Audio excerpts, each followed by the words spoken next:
bismillah Macky Sall day nee na nooy waaye la quotidien yéene kay day nee na ginnaaw bam nooyee noone gaañaa ngay ëf nag ak a sotti essence kon ca safara sax mar day taali waaw parce que Ousmane Sonko day nee na gis nga Macky Sall mi la lépp loo xam ne kon xewaat na ëllëg day moom la bu génneewul ñi nga xam ne ñoom ñoo nekk ci biir kaso bi lé la ilallah Ousmane Sonko ci réew mi quotidien ne fitna gi laa ne nañ ko arrêté wàllum violence yi waaw waaye nag lu jëm ci wàllu mobilisation bi day nañ leen ko fa téye ba léegi ni lé sur quotidien ne justice bi nga xam ne daa nekk ci biir réew mi day ak ca bitim réew waaw jàppal bàyyil bi nga xam ne mi ngi dox nag ci diggante kii di Macky Sall mi la ak Ousmane Sonko ñu nar leen cee dugal waaw loolee nag maanaam risque la de mën naa jur leneen de parce que gis nga diggante Ousmane Sonko ak Macky Sall mi la xeex baa nga tàmbali ndekete 2014 keroog ba Pastef juddoo ba léegi ni la coowal Adji Sarr kay waaw da koo yëngal cay Adji Badjo bi la Abdoulaye Ndaw Kaolack ca kanam waaw nee na bu dee complot bii ñuy wax kon dëgg la ñi nga xam ne ñoo santaane complot googe Macky Sall dalee na war a dax laa la wax enquête yéene kaay ne takk der yi nga xam ne nag maanaam ñoo doon dóor nit ñi dóor yu miti la toroxal leen ba mu am ñoo xam ne kon dañ caa dee allahu akbar ña dee ñoo ñee mbir mi nag laaj na nag dëgg laaj na nag ay laaja waaw parce que yow xoolal ñi nga xam ne dañoo faatu ak ñi nga xam ne dañoo am kon ay gaañu-gaañu day ba ci ñi nga xam ne dañ leen a teg loxo ni lée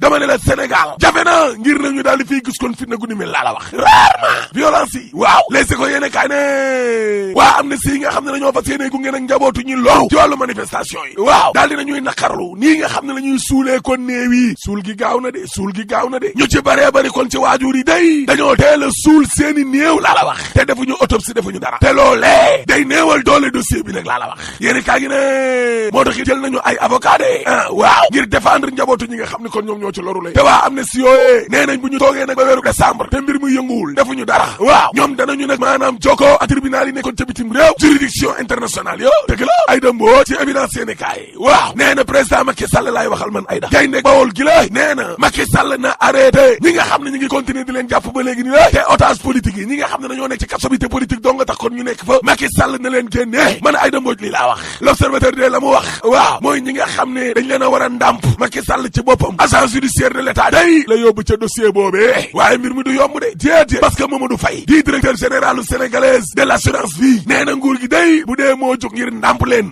dana def lu defuwul de ab forfaiture lay def de Mamadou Faye ne waaw parce que genre yu mel nii dafa am yoon bu dee am nga contrat assurance vie mën nañ laa fay bu dee safaan wa dafa am nag yow mënoo laal dara de déedéet kon yow ndàmpaay gi yombul noonu déedéet léegi ko yéene kaay ak évidence yéene kaay ne Bougane Gueye Dany day waaw moom day ma ngay ndàmp ñi nga xam ne ñoo loru ci manifestation yi ci xaalisu boppam waaw parce que Bougane Gueye Dany 10 millions laa lay wax nii la génne daal di koy jaale ñi nga xam ne ñoom ñoo loru allahu akbar la ilaha illallah termine yéene kaay ne ma ne la Bougane Gueye Dany day seeti woon na njabootu ñi nga xam ne ñoo loru ca Kër Massar ca Yëmbal ca Parcelles ca Médina ak ca Cambérène dama ne la président gëm sa bopp day lu tolloo fukki millions la génnee daal di koy jàppale ñi nga xam ne seeni doom dañoo loru ci manifestation yooyu la Soleil yéene kaay nee na nguur gi day ma ngay jàppale ji nag station essence ya Le Témoin yéene kaay ne ginnaaw manifestation yooyu waaw waa France seen entreprise yi de mbir mi wax na leen de xat surtout nag waa Total ak waa Auchan waaw liñ leen yàqal bari na lool évidence yéene kaay ne dama ne leen ndaw yi li ñuy dund ci boppam moo miti laa la wax dund gu miti gi ndaw yi waaye est-ce que ministère bi nga xam ne nee na Fatmata Tall moo ko jiite waruñu koo tas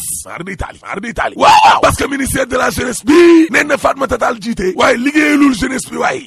waa ñi ànd ak Macky Sall tamit est-ce que Macky Sall la ñuy liggéeyal ubbil 24 heures Alioune Tine waaw nee na président Macky Sall mësta wéetee nii ci ab crise politique bu fi am nag laa la wax te crise politique bi nag bokk ci crise politique yi gën a tar bi Sénégal amee indépendance ak léegi ni la Macky Sall du cabinet mooy ñi koy liggéey du gouvernement du assemblée du haut conseil des collectivités territoriales amul benn bànqaas soo xam ni kon dafa nekk ci nguur gi la daal di jug yëngu les éco yéene kaay ne nañu caxat-caxatee kon siège su parti socialiste ba day waa PS ñoo Aminata Mbengue Ndiaye waaw naqaru lu mel de ba nuppi tudd ñu Barthélémy Dias de waaye seen xel tey na lool ci doomu Sampol Dias gi waaye doomu Sampol Dias googe nee na fa ma nekkoon laa nekk ba léegi nervi yi nga xam ne ñoo àndoon ak takk déreeg yooyu parti socialiste ñoo leen doon recruter te man Barthélémy Dias Ali Mané ci boppam kon laa tuumaal Ali Mané ci boppam daal di ne tontu nag Barthélémy Dias mi la yekk lu mel ni xeme parce que maire Paoskoto waaw nee na Barthélémy Dias yow xam nga ni sax waxoo dëgg comme ni nga ñàkkee wax dëgg kon ci deewu kii di Ndiaga Diouf Mamadou Ndiaye day mooy coordonnateur collectif des familles ñi nga xam ne maanaam ñoom ñoo loru la ci critique yéene kaay nee na déedéet duñu ko nangu de bu leen politiquer kon dossier bi Ali Mané de nee na day yóbbu ci yoon Barthélémy Dias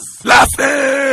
en tout cas Barthélémy Dias day waaw ci recrutement nervi yi Ali Mané la tuumaal de yéene kaay gi ne Ousmane Sonko day defar na agenda am de li koy xaar politique waaw mooy élection locale yi député yi waaye itam taxawal benn coalition les éco yéene kaay ne Ousmane Sonko day waaw démb nag ma nga seeti woon kon waa Y'en a marre tey jii ci àjjuma ji day bu 4 heures jotee di 16 heures Ousmane Sonko nga jëm kon ca docteur Babacar Diop parcelle la waaw bu fa jógee tam ma ngay jëm nag ca siège waa ñoo lànk Jean-Marie François bi yaa gi day ci direct news waaw nee na waa Casamance yu bëree bëri day gis nañu nag ay erreur communication yoo xam ni kon moom la Ousmane Sonko di def parce que depuis plainte Adji Sarr bi lée ba léegi nii waaw Ousmane Sonko day nax waa réew mi rawatina nag waa Casamance googe Jean-François Marie bi yaa gi mooy wax de exclusive yéene kaay ne coowal Ousmane Sonko mi lée xoolal ma ñaar ñi nga xam ne ñoo yëngal dëkk bi rek di Sidi Ahmed Mbaye ak Adji Sarr ngir lan seeni poos rek ñu jox leen ay millions cay Sidi Ahmed Mbaye Adji Sarr Badjo cay Adji Sarr Badjo source aane gendarmerie day ña ngay xam le ne capitaine Touré mi lée nekkul ne moo jiite section de recherche de les éco yéene kaay ne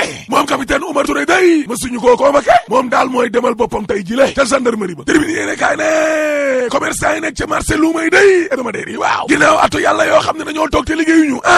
nee nañu la ñu bëgg nag mooy ñu ubbiwaat kon marché luuma yi lée ngir ñu liggéey bu ñu sukkandikoo ci seen président bi di Ndonga Fall waaw nee na mbir mi nag léegi dundu mbaa deele nag léegi tribune yéene kaay ne Macky Sall day ak paa yi nga xam ne moom la àndal waaw jàkkaarloo nag ak opposition bi nga xam ne ay jeunes lañu ci lu jëm nag ci wàllum yorinu démocratie bi lée ak wàllum xaalis bi wutal xale yi liggéey élection locale yi député yi ba ci mandat présidentiel bi lée waaw du yomb ci Macky Sall di ndaw yi Ousmane Sonko Bougane Gueye Dany Barthélémy Dias Déthié Fall Moustapha Guirassy Cheikh Bamba Dièye docteur Babacar Diop Thierno Bocoum Guy Marius Sagna Malick Gakou xale féroce xale soxor